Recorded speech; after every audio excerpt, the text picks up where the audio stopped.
I thought an interesting comment was made when somebody said to me, I heard somebody say, where's Mandela?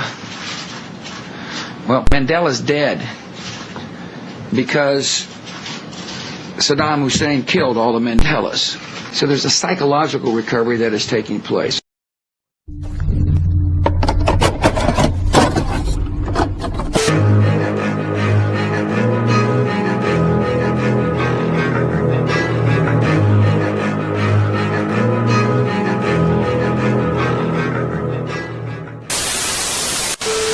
Over the years, the internet has exposed us to a lot of celebrity lookalikes, with some companies even making a business out of matching people with their doppelgangers. But nobody was ready for this Nelson Mandela lookalike. When pictures of this man first trended on social media, people were claiming that this man was Nelson Mandela. But a video that has surfaced shows that the man is indeed from South Africa, as he is speaking Sotho, which is one of the 11 official languages from South Africa. The man says that he is in Maboloka in Gauteng. He claims that Mandela and his biological father are brothers. Yeah. All he would like is to be able to go back to the Mandela homestead in Unu and meet the rest of the family. He also says that looking like Nelson Mandela has helped him, as he sometimes doesn't have to pay when he goes to shops. This is not the first time South Africa sees a Mandela lookalike, as last year, one of East London's popular Mandela lookalike, Ayanda Mbajoti, succumbed to COVID-19 related illnesses at the age of 46. In the past, there have also been stories of people who claimed to be Mandela. That this man should be taken to the Mandela homestead in Unu to meet the rest of the family. They could have cloned Nelson Mandela. After decades leading the struggle against apartheid, Mandela was freed from prison in 1990. He skyrocketed to become an international statesman and oversee South Africa's transition from apartheid into a multi-party democracy. But was the Mandela they released the same one who went in?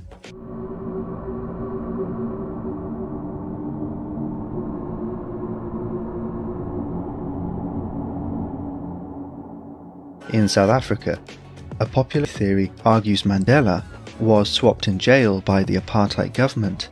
A different man was released in 1990, and he betrayed the revolution. In 2013, the world received news of the death of Nelson Mandela, but news of his death sparked numerous questions around the world and opened up doors to entirely different worlds of possibilities. Because as far as some people remembered, Nelson Mandela had already been dead for almost 30 years. In 2009, American Fiona Broome knew about South Africa, and she was sure Nelson Mandela was dead. She vividly remembered his funeral in the 1980s, the newspaper headlines in America, the TV reports, and when she started to ask her friends, some of them also had a similar memory. Broome became famous for coining the term Mandela effect. Today, many people equate it with false memory syndrome. But Broome rejected this. She believed it was evidence of parallel universes. In 2009, Fiona Broome introduced a strange phenomena. Broome had vivid memories of Mandela dying in prison in the late 20th century. She had watched his funeral air all over US, Canadian, and British television. She remembers the images of his funeral. She even remembers hearing the touching words from his wife play over and over again.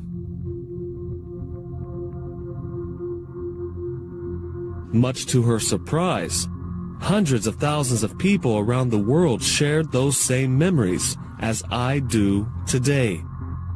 I remember the reports and protests while he was in jail. I remember him dying in jail, and I remember the huge funeral procession that was held for him. And that's exactly how hundreds of thousands of people remember it today. But none of this ever happened.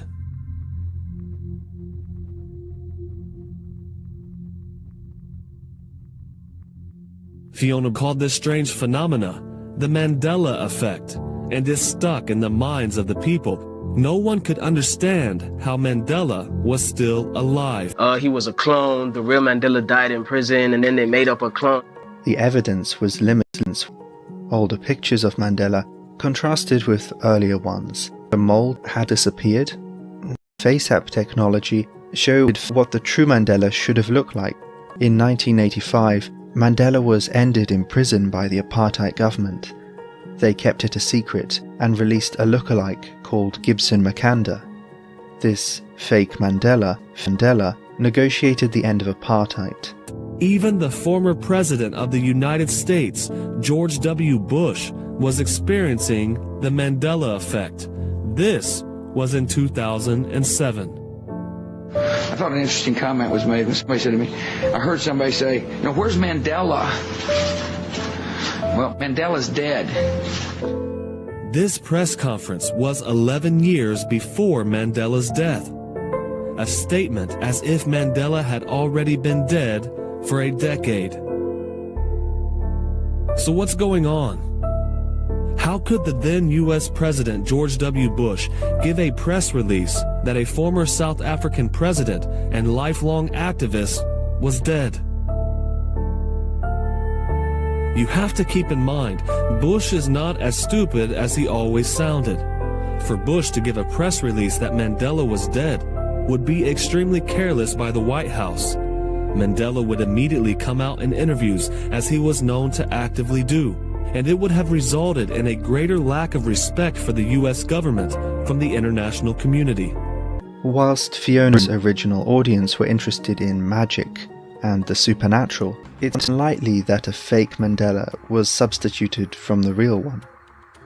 The conspiracy was difficult to carry out. Not many people questioned Bush at all that day at the press release, and Mandela never spoke out at Bush's remarks. And that's strange, considering that Nelson Mandela was an outspoken critic of George W. Bush. Both Bush as well as Tony Blair are undermining an idea which was sponsored by their predecessors. They do not care. What I'm condemning is that one power with a president who has no foresight, who cannot think properly, is now wanting to plunge the world into a holocaust. After such radical differences in policy and clear disdain towards President Bush, are you telling me that Nelson Mandela, who was known to speak out in the media, would remain silent when George Bush said he was dead? It doesn't make any sense. George W. Bush's father, former President George H.W. Bush, also mistakenly announced the death of Nelson Mandela.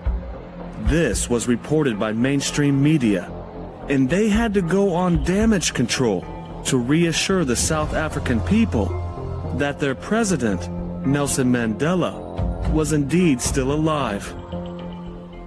The two Mandelas tell us something interesting. For a long time in South Africa, there has been a religion called Mandela. Yeah, definitely, bro. He was like our god. In the early years, the two Mandelas became an icon of unity who joined up people across South Africa. Yeah, and they tried to link his number. It was 46664, right? If I'm not mistaken. Yeah, they tried to link the 666 to Illuminati and the higher powers and the New World Order. Instead of making a plan, a person feels disempowered by shadowy forces that continue to undermine freedom. The two Mandelas inform of this assessment.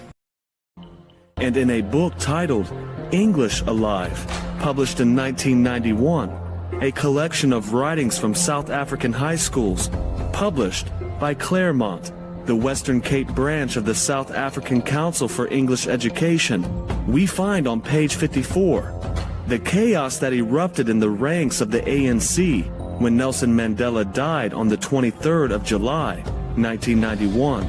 brought the January 29, 1991 Inkatha ANC peace accord to nothing. This is not some web article. This is a published book from the South African Council for English Education, which gathered articles from some of South Africa's best high school students. Are you telling me that South African publishers, writers, official councils, and high school students are also going to make the same mistake that George W. Bush and George H.W. Bush made? Or could it be that they, along with hundreds of thousands of people all around the world, all remember the same thing? Nelson Mandela dying in prison in the late 20th century.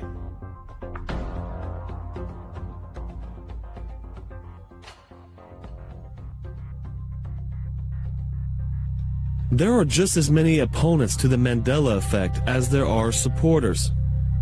And they believe that the human memory is faulty and unreliable, and that false news can spread as quickly as true news can. They simply believe we are all experiencing false memories.